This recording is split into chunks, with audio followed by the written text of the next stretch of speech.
dengan rumusan ampuh.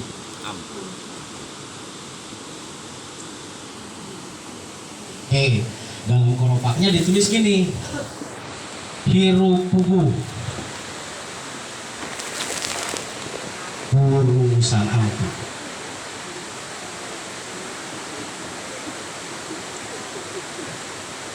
Rekan-rekan sekalian, gitu ya. Nah, dari tadi Ang itu berbicara DNA, RNA. Benar nggak rekan-rekan sekalian ya? Ada DNA, ada RNA. DNA, deoksi, ribon, nukleoasid, atau disebut juga dinonukleoasid. Ada juga yang kedua nih rekan-rekan sekalian, RNA, ribonukleoasid. Kurang gambarkan dulu lah.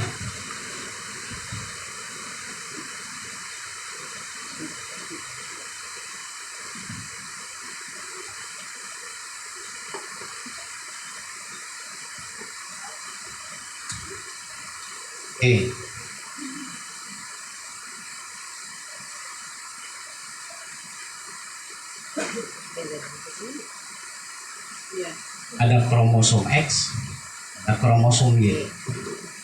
Jika dalam proses persalinannya ya, dalam kandungannya itu kromosom X-nya itu yang paling banyak, maka orang tersebut itu akan menjadi laki-laki. Begitu kurang lebih rekan-rekan sekalian. Jika di dalam sebuah kandungannya itu banyak kromosom Y-nya, Y, ini adalah perempuan. Nah ini rekan-rekan sekalian yang disebut DNA ini ya, DNA.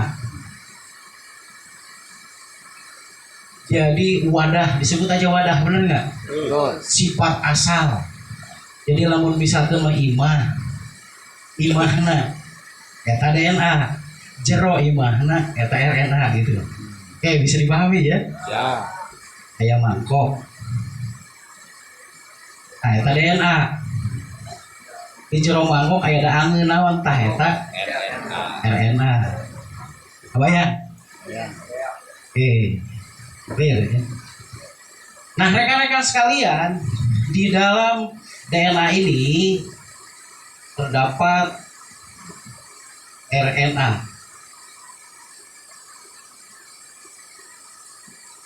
Jadi anggap aja segitiga sama sisi rekan-rekan sekalian ya.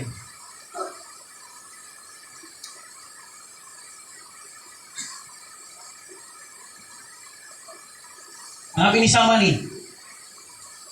Rada temor di kepala lintar masuk rada temor. Kurang lebih seperti itu rekan-rekan sekalian.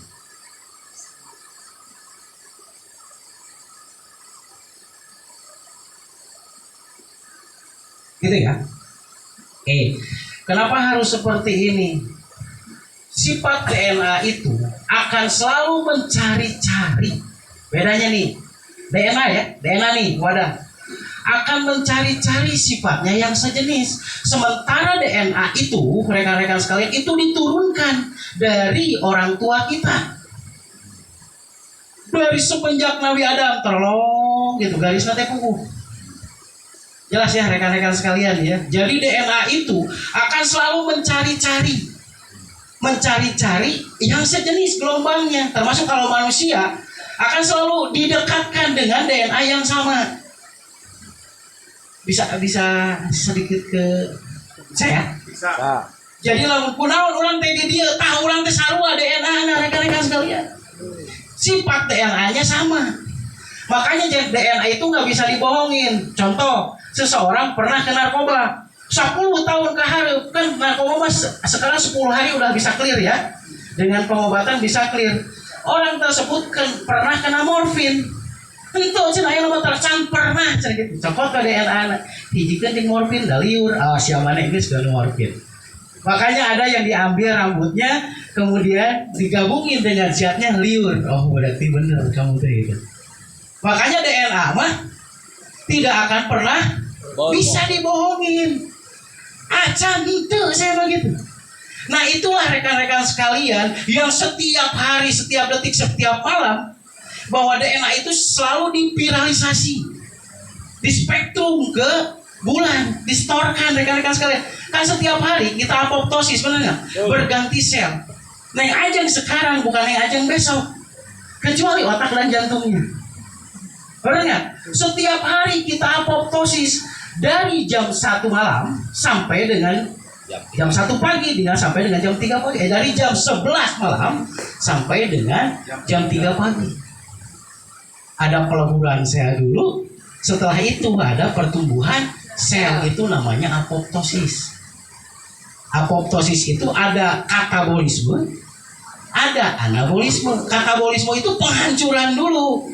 Setelahnya penghancuran baru pertumbuhan sel yang disebut anabolisme. Tapi tidak ada dulu pertumbuhan dulu kemudian penghancuran, terbalik ya. Harus dihancurkan dulu.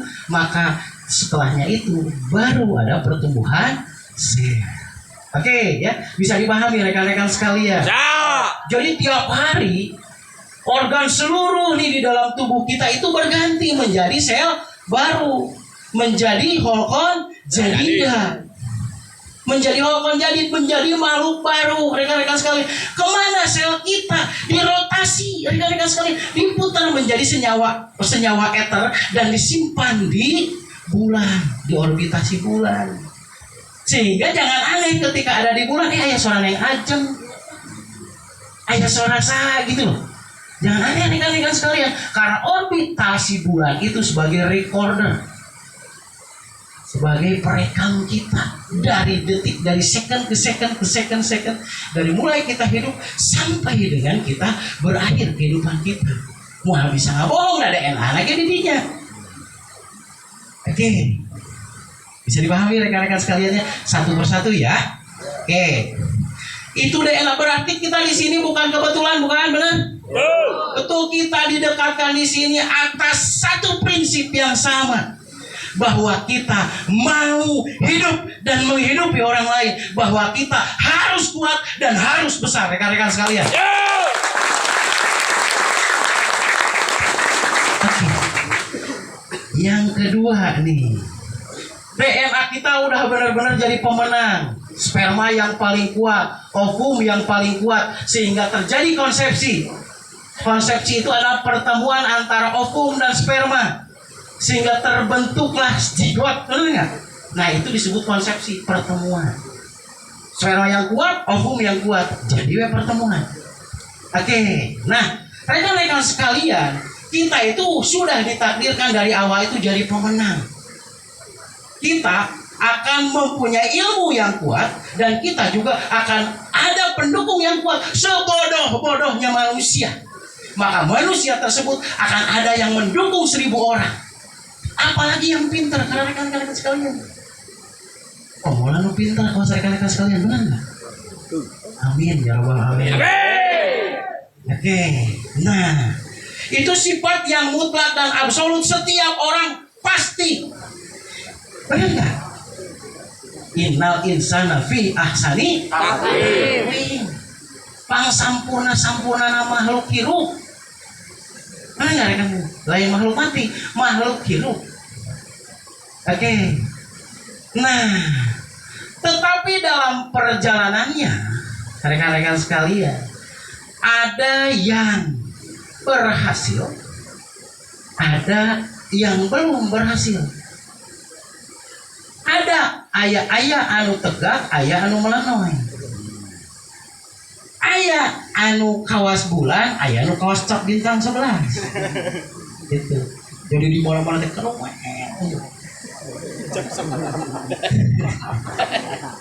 Bintang 11 ya. Di sini enggak gedung. Oke, sifat RNA seperti ini rekan-rekan sekalian. Ada sisi terang, ada sisi gelap. Itu sifat RNA. Warnanya bisa ini putih, bisa ini merah. Ini bisa yang terang, ini kuning, ini hijau. Dalam prakteknya kalau Anda melihat RNA di Google sekali. Ya seperti itu ya rekan-rekan sekalian. Begitu dalam kehidupan ini. Maka ketika seseorang itu mempunyai satu kriteria yang terang nih, warna-warna terang apa aja? Banyak ya. Dan kriteria warna yang gelap itu juga ditentukan sendiri. Bisa dipahami ya? RNA ini bisa bernilai terang jika yang mensupportnya itu endorfin. Endorfin, berarti terang ini adalah endorfin. Apa lah, coba liurnya liur. Oke. Sifat sel yang di bawahnya itu bisa kebanyakan yang gelap. Kalau orang tersebut sering didominasi oleh kortisol. Jadi rekan-rekan sekalian, aya nu setengah-setengah, aya nu gelap kabeh. Tergantung orang tersebut itu sering memfungsikan endorfin atau sering memfungsikan kortisol. Endorfin itu rekan-rekan sekalian bisa fungsional atau bisa keluar dari tampuk otak, menguatkan seluruh sel di dalam tubuh dan membuat gelombang elektromagnetik menarik, the law of attraction, hukum ketertarikan rekan-rekan sekalian. Jadi akan menarik apapun yang menjadi tamani dan tahlinya jika 3 hal itu dilakukan. Yang pertama, endorfin akan keluar jika yang pertama itu yakin seyakin-yakinnya.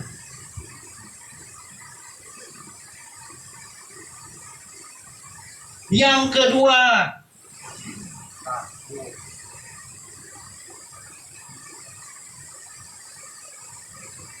tersenyum dengan hati atau memaksa tersenyum dengan hati.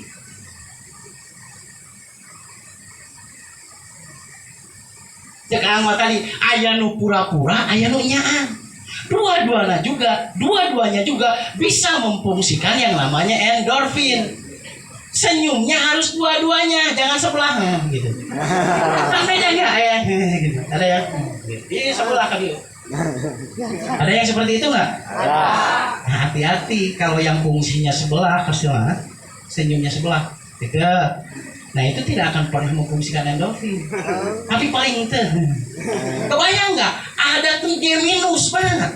Kalau kita dua-duanya tersenyum seperti ini, rekan-rekan sekalian, 3 minus ini fungsional. Jika 3 minus itu fungsional, kelenjar di bawah otak fungsional. Jika kelenjar di bawah otak fungsional, endorfin akan keluar. Itulah rekan-rekan sekalian. Begitu ya rekan-rekan sekalian. Mungkin yang ketiga, takut setakut.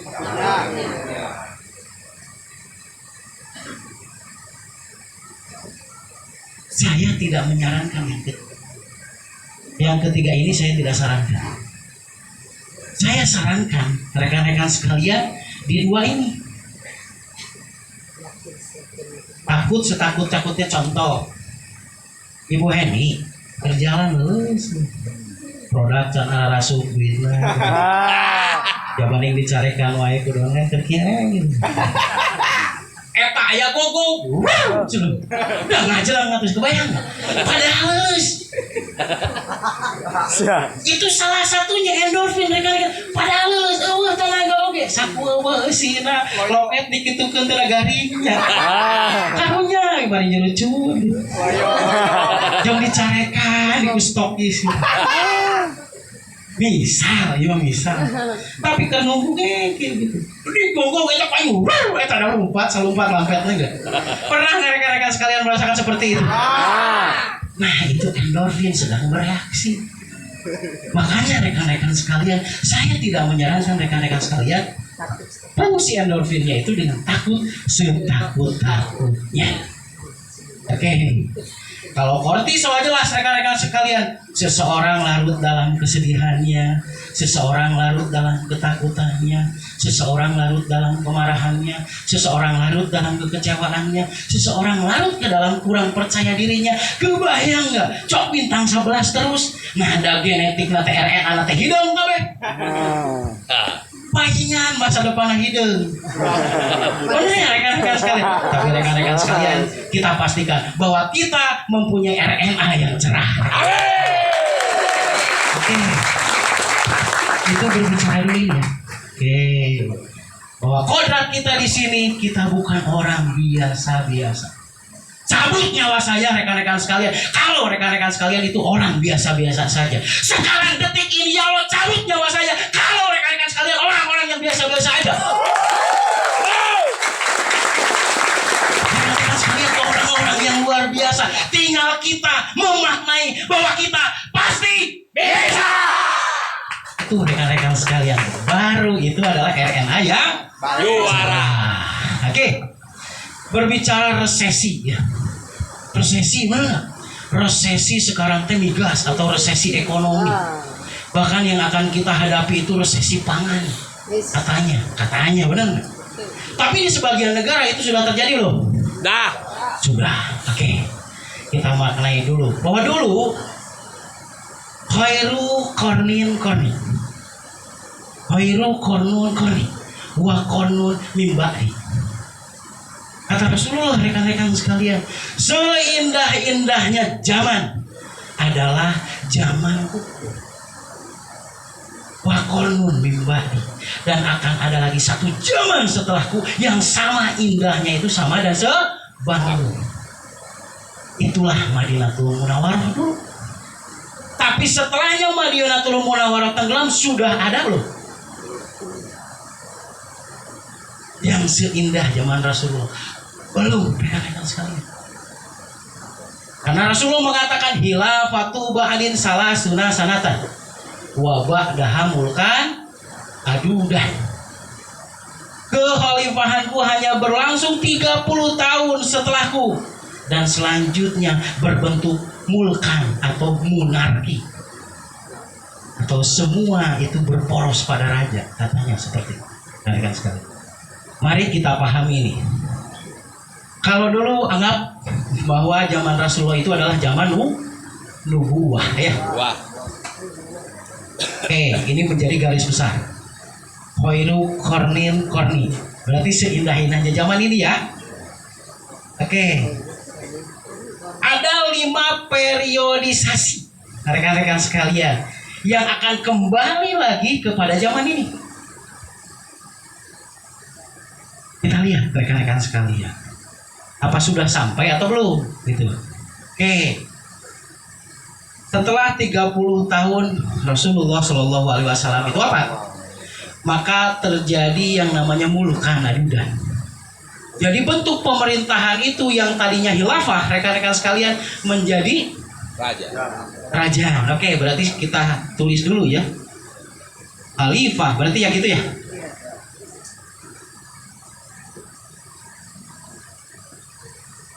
Sahabat Rasulullah berarti 4 ya, itu 30 tahun. Setelah khalifah meninggal, pada terakhir itu Sayyidina Ali bin Abi Thalib ya, rekan-rekan sekalian. Kemudian berbentuklah sebuah kerajaan ya. Dari mulai kerajaan Umayyah dan Bani Abbasiyah. Oke, anggap ini adalah raja ya. Atau mulkan. Raja. Seperti itu. Jadi gini, rekan-rekan sekalian, pada zaman khalifah, ketika kita ingin sama dan sebangun kehidupannya seperti khalifah, enteng bener nggak? Samikna wa ata'na, kan gitu ya.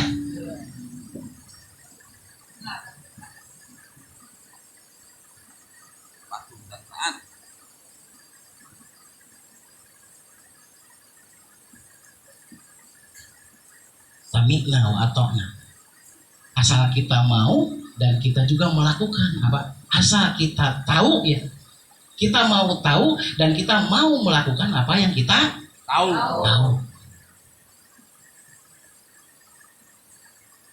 Yang pertama itu. Yang kedua ya, berarti yang pertama ketika kita ingin kebahagiaan hidup pada zaman khalifah, berarti simpel rekan-rekan sekalian. Samikna wa ata'na. Tapi ada juga yang samikna wa asoina. Dia tahu, tapi tidak dia tapi dia tidak mau dengan apa yang dia tahu. Sehingga yang menyebabkan kekhalifahan itu hancur adalah mereka yang tahu tapi tidak mau menjalankan kehidupan khalifah. Akhirnya menjadi raja atau mulkan. Oke, zaman selanjutnya adalah mulkan. Bagi mereka yang mau bertahan hidup pada zaman raja ataupun mulkan atau sultan atau apapun namanya, maka orang di semesta jagat ini harus dekat, benar? Dekat dengan raja, dekat dengan sultan. Lamun henteu kabantai, benar nggak? Tersisihkan.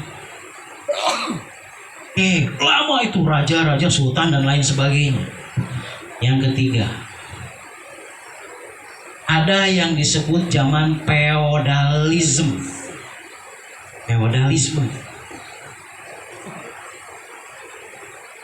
Anu boga tanah nalega, anu dihargaan. Benar nggak, rekan-rekan sekalian? Boga tanah lega, dihargaan. Lamun tuh boga tanah lega, kudu deket cing boga tanah. Itu ya, pernah kan? Sebagian orang tua kita juga pernah merasakan itu, benar nggak? Oke. Zaman ini juga berlalu sampai dengan tahun 76. Nah, ada zaman yang keempat, disebut juga zaman kapitalisme. Nu boga modal. Jadi lamun jelema boga modal, bisa hirup bertahan jeung dihargaan batur. Anu teu kitu, lamun teu bisa kitu, berarti kudu deket jeung boga modal. Nah, rekan-rekan sekalian. Jadi kan harus apa ya, kan ini berarti tantangan rekan-rekan sekalian, tantangan zaman. Apa yang harus dilakukan ketika kita tidak mau tergerus dengan tantangan zaman tersebut ya? Kalau pada zaman kapitalisme, kalau kita tidak mau, maksudnya itu tersisihkan hidupnya, berarti kita harus punya modal. Namun urang teu boga modal, kalau kita tidak mempunyai modal, kita harus bisa dekat dengan orang yang punya modal. Oke. Zaman itu berlalu. Ada yang disebut zaman milenial, benar nggak? Tahun 2000. Hanya disebut juga teknokrat ya.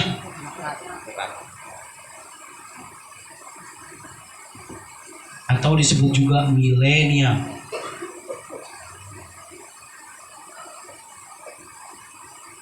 Oke. Siapapun yang menguasai teknologi, siapapun yang menguasai IT ya, itulah merekalah yang menjadi pemenang. Sampai-sampai rekan-rekan sekalian menguasai bulan, berarti kan sama dengan mau menguasai IT, benar nggak? Karena kan dirotasi bulan. Ya Elon Musk kan ke bulan. Kenapa? Karena Elon Musk menjadi orang terkaya, benar nggak? Yang punya Tesla. Salah satunya adalah penguasa dari teknologi. Bisa dipahami rekan-rekan sekalian. Kita harus dekat dengan bisa menjadi teknokrat. Lamun tebecus kudu deket ting bukan teknokrat, berarti kan gitu. Rungsing kene ningali komputer kayak ngeblek. Abdi mah rekan-rekan sekalian. Benar enggak? Oke. 5 zaman ini sudah berlalu. Bahkan sedang kita nikmati. Benar nggak? Pergantian zaman nih, kan kembali lagi tadi kalau nubuah kembali lagi berarti ke nubuah. Paling tidak kita ke khalifah, kalau nubuah enggak. Balik lagi ke konsep baru. Tetapi rekan-rekan sekalian, di sini nih zaman peralihan ini disebut zaman resesi.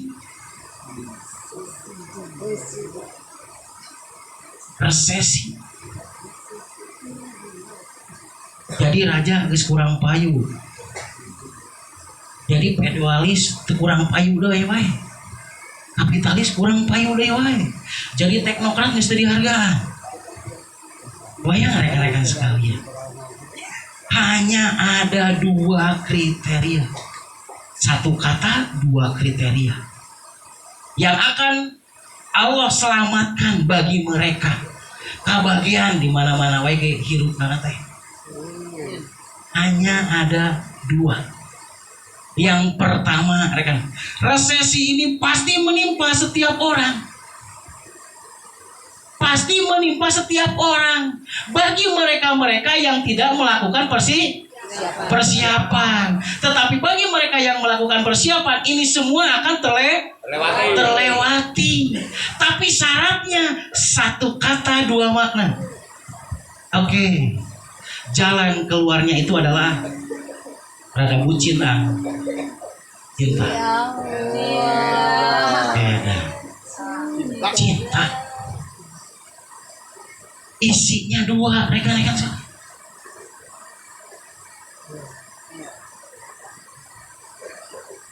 Yang pertama, cinta pada ilmu. Yang kedua, cinta pada silaturahmi. Hanya ini yang bisa menyelamatkan rekan-rekan sekalian. Kenapa? Waladina amanu asadu huban lillah. Coba kebayang nggak rekan-rekan sekalian? Cinta isinya mana nggak? Hubannya. Huban itu cinta ya, kecenderungan hati rekan-rekan sekalian. Nah, tapi cintanya bukan cinta barbar, tapi cinta pada ilmu. Kumaha carana cinta pada ilmu? Bagaimana ilmu itu bisa terus terdengar kepada telinga kita? Bagaimana telinga kita setelahnya mendengar kita bisa mengamalkannya? Sehingga kita juga cinta silaturahmi, benar nggak? Karena silaturahmi yang baik adalah silaturahmi dengan membagikan ilmu, begitu rekan-rekan. Oke ya, ini berarti solusi. Kan harus ada challenge, harus ada tantangan, harus ada respon, harus ada jawaban.